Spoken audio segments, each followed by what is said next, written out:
This chart shows the scale of Nicholas Stewart's rise as Jynxzi. By early 2024, his monthly payout from Twitch alone reached $452,000, a figure that places him among the most dominant earners on the platform. He built his audience on the professional stage of Rainbow Six Siege. His core appeal is high-volume, hyper-reactive tactical gameplay, defined by fast-paced rounds and instant gratification. That he temporarily abandoned that world for a 72-hour, sleep-deprived marathon of Minecraft, a slow-burn, 13-year-old sandbox game. Here is a creator with a net worth estimated at $6 million, choosing to spend 3 consecutive days in a loop of grueling, repetitive labor.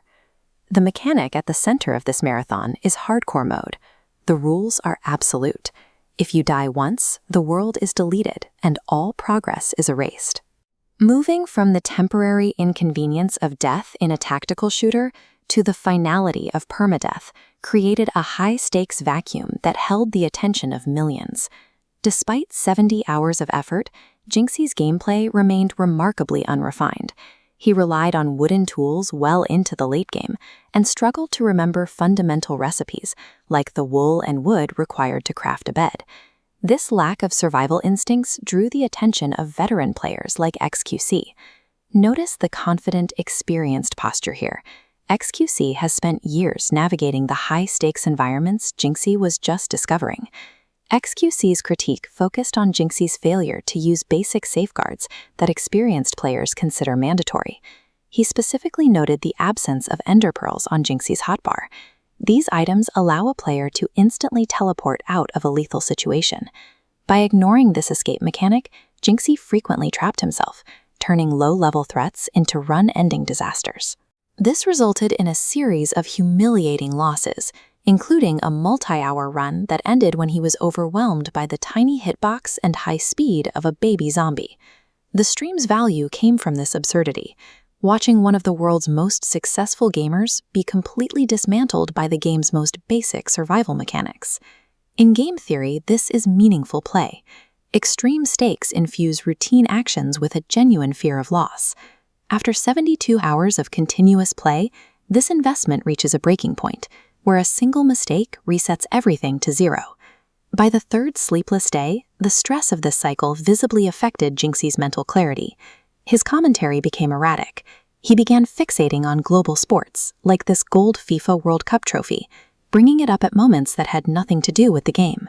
He spent long stretches analyzing the locked-in mentality of players like Lionel Messi, obsessing over the intense, serious expression Messi maintains during international competition. Then he would pivot to lifestyle critiques of Neymar Jr., focusing on Neymar's relaxed demeanor and off-field swag rather than his performance. He eventually devolved into paranoid rants about dictator Mbappé and the internal politics of the French national team.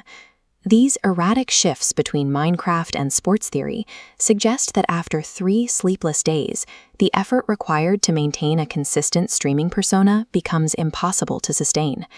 The massive viewership for this 72-hour descent suggests a high audience interest in unscripted, high-stakes endurance.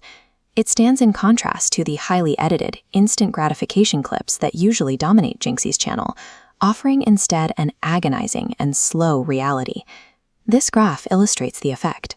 While short-form content relies on quick hits of dopamine, this marathon created a massive, sustained spike in retention, keeping millions of viewers engaged for hours.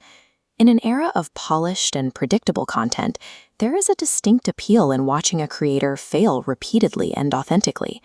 Seeing a person reach their absolute breaking point and struggle to continue is universally relatable. The draw of the marathon is the reset, the grit required to lose everything and immediately start over from the beginning.